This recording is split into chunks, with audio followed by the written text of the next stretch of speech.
Can you talk about the D League just kind of freely, whatever you want to say? Like, I'm just very curious to get the story of someone who spent some time there now, appears to be on the verge of really cracking the NBA roster. It's a lot rougher than people think it is. The travel's not easy. You're playing 3 games a week like you are here, but you're on commercial flights. You're doing everything the unconventional way, and then you got to go produce every single night, no matter what. And that's the one thing that I learned is there's eyes on you every night, but there could be different eyes, and it's not necessarily about that, but it's about making sure that every day you're doing what you're supposed to do. And that's why I really learned that's what it means to be a professional, is going out there every single day and doing it consistently. An all-star. Yeah. That was a good experience. It really was. The things they do in the D League to make you feel, important and that you're right there. I mean, they do take care of you. It really is. And I only see it getting bigger. Are you familiar with Ridiculous Upside? Yeah. Okay. Just wondering. So, I heard of it. I don't read a whole lot of media stuff. Yeah. Just because, and it's just something that I do. And my biggest thing is that, the reason I don't is you just got to worry about yourself and focus on getting better every day. And you sound like Monty Williams. Seriously, you sound like Monty Williams. And then there should be frog legs. I think that's what that is. Oh yeah, they're probably good there. And that's just a little chicken. If you want, I'll do it at the same time. He's never eaten. Have you had this stuff before? No. So let's turn the camera on. I've been here all You give me the camera. Been here all your life. I'm interested in double try stuff with this one trying to eat a frog leg. All right, Andrew Smith, the cameraman, first time eating a frog leg, along with Brian Butch, who's also. How's the first time? Yeah. It's like chicken. Yeah, except it's frog. Except it's frog. I'm gonna back up just for. People been eating this for hundreds of years. The city's still here. Who will go first?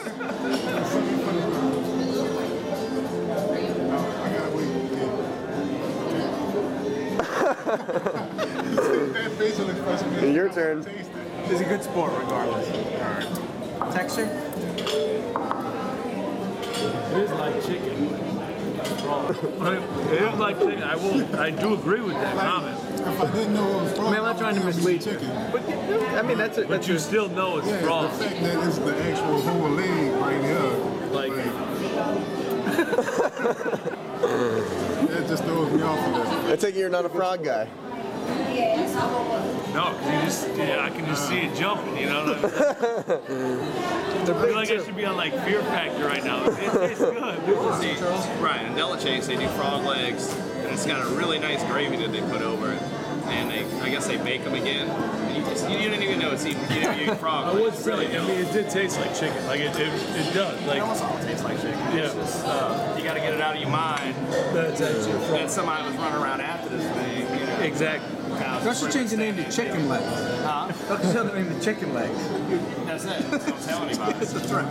But it's chicken legs $11.99. It's really special swamp chicken. Swamp chicken. Trust me, it'll be when they ask you, so have you tried any frog legs yet? You can say, yeah, of course. And the reporters will be impressed. You want to disguise it? Dip it in the Ramallah. We'll try it first. We'll try it. You're not gonna finish your frog If I'm gonna try it, I'm gonna try it the I'm way. not gonna finish my frog. Awesome. Better? Worse? It tastes like steak. Gator thing? Vision of a gator, like, you know what I mean? Right, Like, a giant reptile running you give me a cow or a steak, I'm good. I mean, one's slow and easily killed, the other one is pretty barbaric.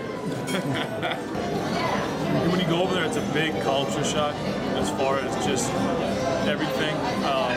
But again, the nice thing is you get to play basketball.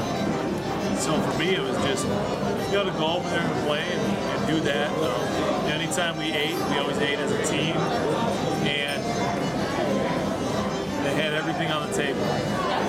everything. So chicken heads, fish heads, it all was there. You know, and that's the way they eat. So the one thing when I was overseas, the one thing that I really tried to do was, get engulfed in their culture.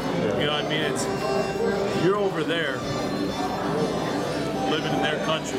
When they're wrong, do it wrong. Exactly, yeah. You should at least try to do what they do. You know what I mean? To try to understand their lifestyle. We're saying, I'm an American, this is the way I'm going to do it. You know?